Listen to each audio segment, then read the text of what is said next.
So it's Friday the 16th. This is day 205.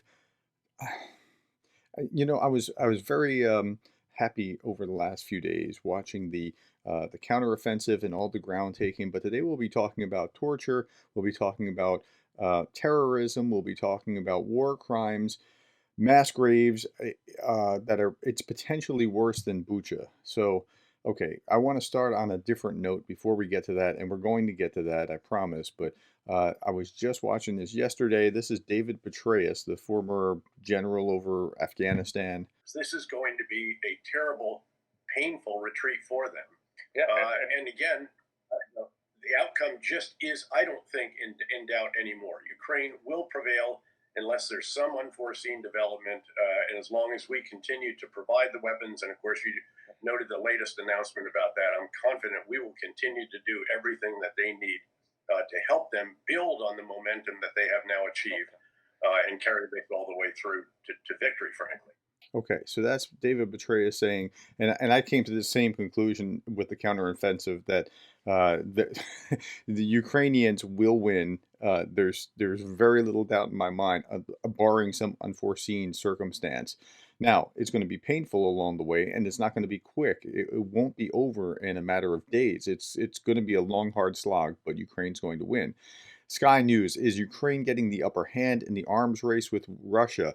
And so this article was saying, look at these three numbers: 99, 7,500, and 0. So first, 99 is the number of Russian infantry fighting vehicles that were confirmed captured in the last 10 days. So just in the retreat, mostly in the retreat, almost 100 vehicles. 0 is the number of vehicles that the Russians have captured from the Ukrainians. Now, that's fascinating because during the counteroffensive, the Russians in RT and state media were saying 4,000 Ukrainians have been killed in this counteroffensive while we were regrouping. Where are the vehicles? How did you not send? So when you triangulate on these kinds of things, you find out that who's lying and who's not. 7,500 is the number of square kilometers, and I've seen 8,000 square kilometers. I think Zelensky said that there was 8,000 square kilometers, but I'm not going to quibble over 500 square or 500 square kilometers when a number is 8,000 or 750, whatever it is. That's a lot of territory. It's about the size of two states of Rhode Island. But a fourth number, 7.2, provides caution. This is the percentage of Ukrainian territory which has been wrested back from the Russians since late August. So they've only gotten 7.2, I guess 7.2% back. It's not a lot, but they've shown that they can take it. Since the high water mark before this, the Ukrainians have regained a territory the size of the country of Denmark. So they're moving the right direction, and the Russians are only going but so fast. They're actually taking very little ground, and I'll talk about why they're taking such little ground in just a little bit. But they're taking very, very little ground. Russian soldiers refuse to complete their duty and express moral exhaustion, worsening of health, and letters left behind in Izium, Ukraine, said the Washington Post. This is a Business Insider article. It's a condensation of the Washington Post article. Let me go down here. 10 days before the Ukrainian military recaptured Izium, so before the offensive, there were soldiers complaining about moral exhaustion, worsening health, lack of vacation time. I refused to complete my duty in a special operation on the territory of Ukraine due to the lack of vacation days and moral exhaustion, said one letter. Now, they can do this, and here are some of the letters. Here's actually a Twitter with the same stuff on it, okay? Due to moral exhaustion, the platoon commander, his deputies, and his department commanders from this village. You can see their own handwriting. I can't read Russian, so I don't know exactly what was being said, but nonetheless, that's something. Now they can do this legally because it's a special military operation, not a full mobilization, so they can refuse to serve in a foreign situation like this. Okay, let's go on to one more. Ukrainian medic Yulia Pasiva held captive in Mariupol describes Russian torture. Now I'm doing this as an analog because we're about to talk about what's happened here, and we don't have all the facts on the ground yet. But just so you can understand, like what she went through in Mariupol, Yulia Pasiva who was captured by pro-Russian forces in the besieged Ukrainian port of Mariupol, drew global attention from the Associated Press. The Russians would ask her as they're torturing her, "Do you know why we do this to you?" Because you can. Um, Torture usually began with their captors forcing Ukrainians to remove their clothes before Russian forces set to bloodying and tormenting detainees. She said some prisoners were in cells screaming for weeks and then dying because they lacked medical help. Mariupol's mayor said 10,000 people disappeared. And we still don't know all the facts, and we won't for a while. The Geneva Convention singles out medics. Now, she was a medic, and the Geneva Convention singles out medics, both military and civilian, for protection in all circumstances. But why do they care about international laws? They don't. They want to upend international order anyway. She was captured, uh, and she finally emerged on June 17th, more than 10 kilograms lighter. 10 kilograms is 22 pounds for Americans and Brits. Ukraine's government says that it has documented nearly 34,000 Russian war crimes since the war began. Think about the enormity of that, 34,000, and Russia has not responded to the allegations. Okay, so that's giving you kind of some sense of what has gone on with this kind of brutality. Okay, next, National Police head invaders organized 10 torture chambers on territory of Kharkiv region. So we know that this has happened in that newly liberated territory. Head of National Police says law enforcement officers have opened 204 criminal proceedings related to war crimes committed by the occupiers. There were 10 places in the territory where there was torture. I showed you one yesterday, one torture chamber where somebody had scribbled or like carved into the wall the Lord's Prayer. Um, Okay, Zelensky promises dreadful retribution for mass graves. So there's more than 400 bodies found in mass burial site in Izium with signs of torture, children, those killed as a result of missile attacks, warriors. Uh, Russia leaves only death and suffering, murders, torturers, deprived of everything human. You won't run away. You won't hide. Retribution will be justly dreadful. Um, Another article, both of these are Interfax Ukraine. That's like AP in the US or Reuters in Europe. Advisor to the head of office of the president of Ukraine said some 450 graves, only one of the mass graves discovered near Izium. Violence, torture, mass murders. Anyone else want to freeze the war instead of sending tanks? We have no right to leave people alone with evil. Now that there's two things here that I want to point out. One is that he named a number of 450 mass graves. You realize that is potentially as bad as Bucha. Bucha, I just Googled how many killed in Bucha. 419 people, and what we see, 419 people were killed by weapons. 39 appeared to have died of natural causes. Okay, so we don't know exactly, how much more we're going to find, but like Bucha was bad, right? Okay, this is apparently bad, maybe worse. But he left with a great question here. Anyone else who wants to freeze the war instead of sending tanks? So there's a peace wing in Europe that just wants peace. Just like, let's end the war. Let's just go back to where it was before. Russia, you keep, the area you had. Ukraine, you keep the area you had. We have no right to leave people alone with evil. Like that's a pretty powerful statement, a pretty good argument here. Okay, let's keep going. Enemy launches missile attack on Kyiv Rie.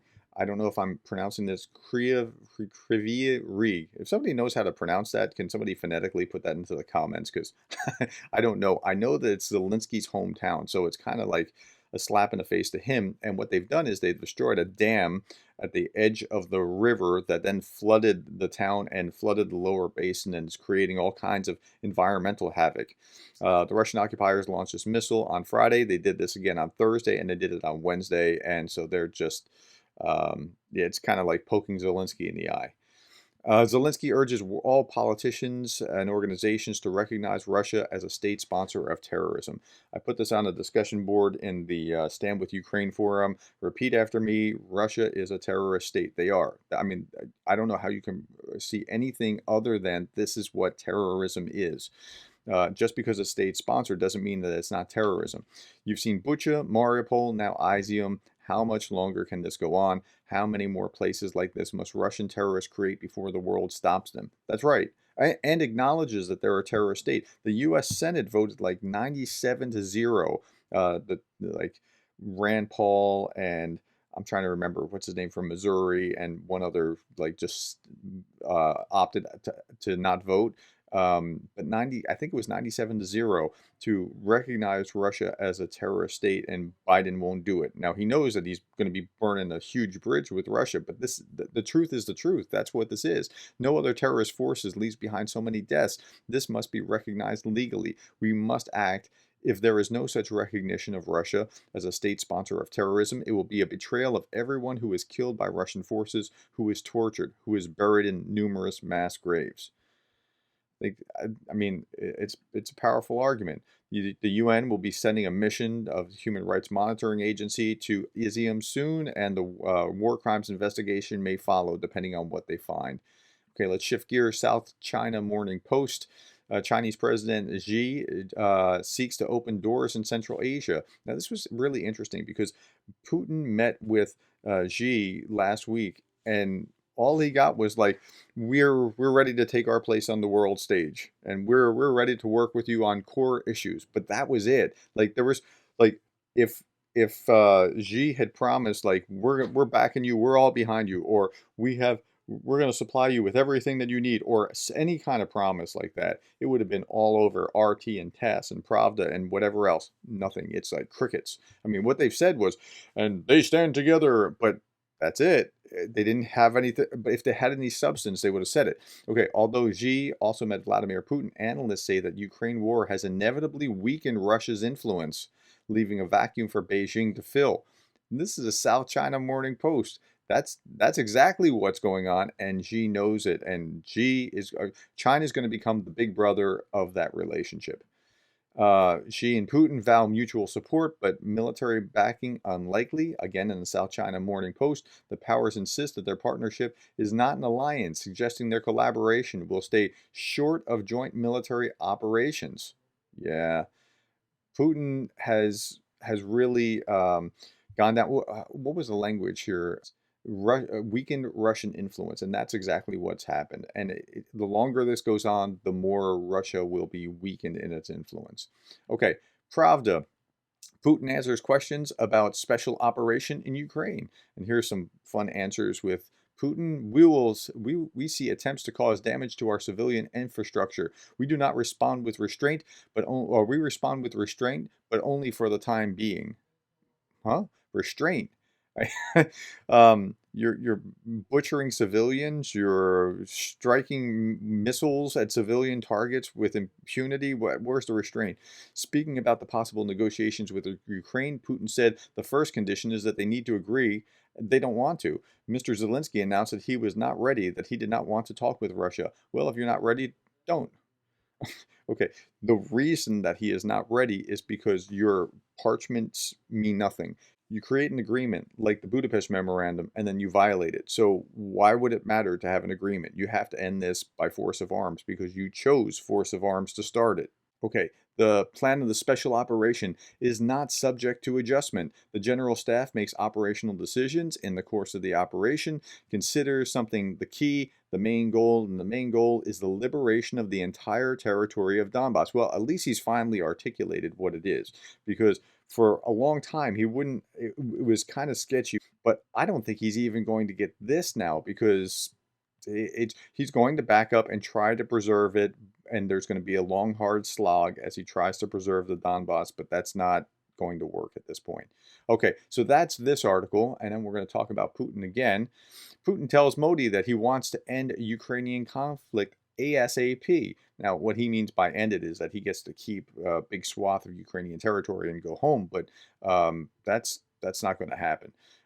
In conversation with Indian Prime Minister Modi, he says, I'm aware of your position, the conflict in Ukraine, and your concerns. We do our best to stop this as soon as possible, the Russian president told the Indian Prime Minister. Unfortunately, the opposing side announced its refusal to negotiate and wanted to achieve its goal by military means.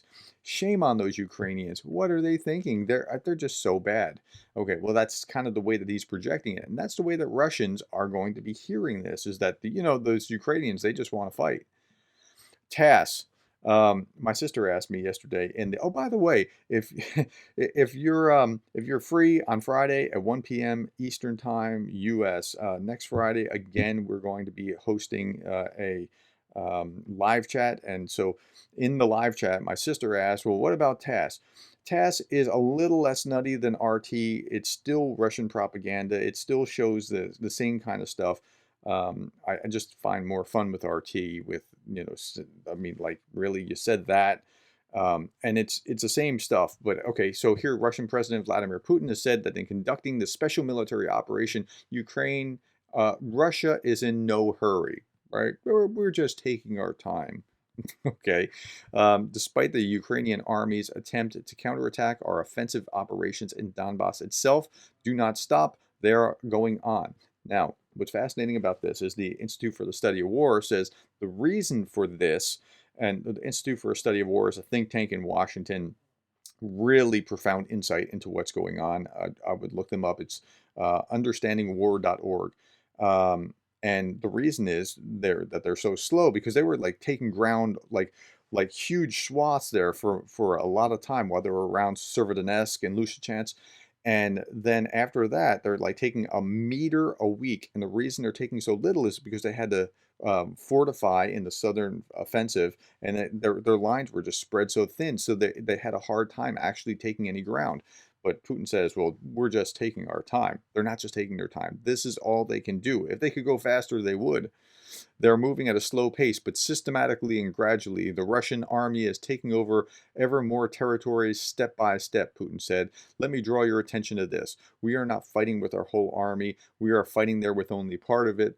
They're only contract soldiers. Naturally, this is due to certain parameters of the personnel and so on. What he means is we have not declared a full mobilization. We can't declare a full mobilization. We only have this small slice because we called it a special military operation. So he's right, but he's saying it like it's kind of like when somebody steals candy. Well, why did you do it? Well, because I stole it and I was wrong and whatever. That's the real answer. And because I was hungry, like that's not the right answer. So, okay, let me go back to one other article here because this is kind of really important. You want to see the ground that the Ukrainians have taken. This is from the Institute of Study of War on September 14th. This is how much territory they've taken in advance on a regular basis, right? Here's the counteroffensive. Now, Russia's not done anything like that. I mean, the Ukrainians have been chipping away at the territory that they're taking, that they take day after day after day. And it's really impressive. Okay, at any rate, thank you for staying with me. Thank you for listening to this, for being the kind of person that cares about what's going on in Ukraine.